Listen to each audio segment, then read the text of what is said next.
Hello mga loves! Welcome back to my channel. So for today's video is meron akong i-share sa inyo na makakatulong para sa atin sa pag-aalaga ng ating lips. Ang lip care na pwede nating isama sa ating mga routine or daily routine na pwede nating isama sa ating lips. So alam niyo naman kasi sa panahon ngayon, di ba, yung taglamig is talagang mapapalaban yung ating lips sa sobrang lamig ng panahon and sa hangin. So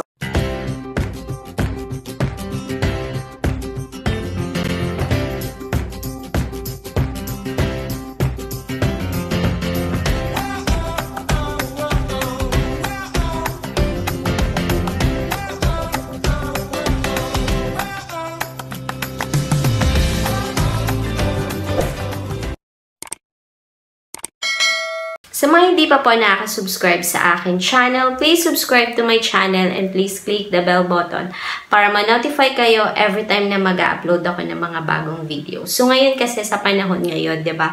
Sobrang hangin and yung ating lips is talagang yung mafe-feel mo na nagka-crack na or yung mga iba't ibang product na nilalagay natin sa ating lips, hindi natin alam na yung ating lips is nadadamage na.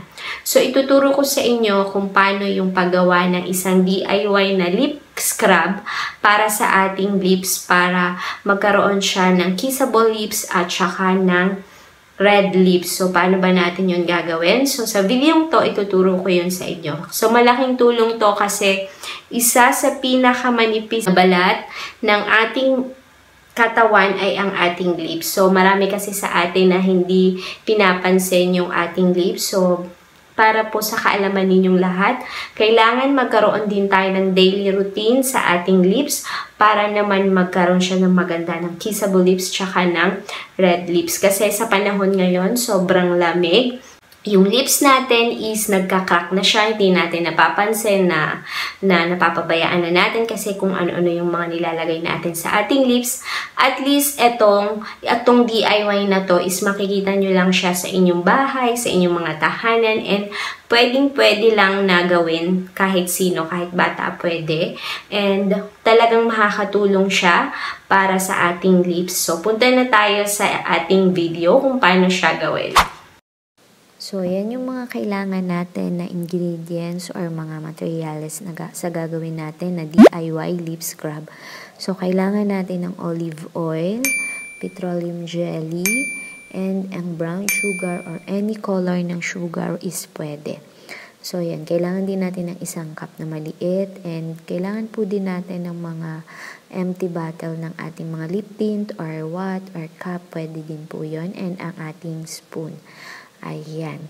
And kumuha lang tayo ng brown sugar. Mga 2 teaspoon po siya ang ating kailangan. And then, kumuha din tayo ng olive oil. Ayan. Ang olive oil natin is pwede din siya na 2 teaspoon din ang ating ilagay sa na olive oil. Ayan. Maglagay lang tayo ng 2 teaspoon and then, ayan, kumuha din tayo ng petroleum jelly. Kahit siguro mga 1 teaspoon ang ating ilagay. And then, ayan. Yan lang yung kinuha kasi hindi kasya yung namin teaspoon. So, yun. Lagay lang natin siya dyan. And then, ihalo na po natin sila hanggang sa ma-dissolve yung mga ingredients and magsama-sama sila para talagang makita natin na na-dissolve na yung ating mga ingredients. Ayan, haluin nyo lang siya ng haluin hanggang sa makita nyo na okay na and pwede na siyang gamitin. So, pwede nyo siyang ilipat sa empty bottle ng lip tint or ng mga bottle na cup na may takip para pwede nyo pa rin siyang gamitin anytime and para magtagal. So, ayan. So, ilalagay na natin siya sa ating lips. And sure nyo lang na malinis yung inyong fingertips kasi pwede natin gamitin yung ating mga fingertips na ilalagay natin sa ating lips. So, ayan. Kasi ang olive oil ay nakakatulong siya na mag-hydrate and moisturize sa ating mga lips.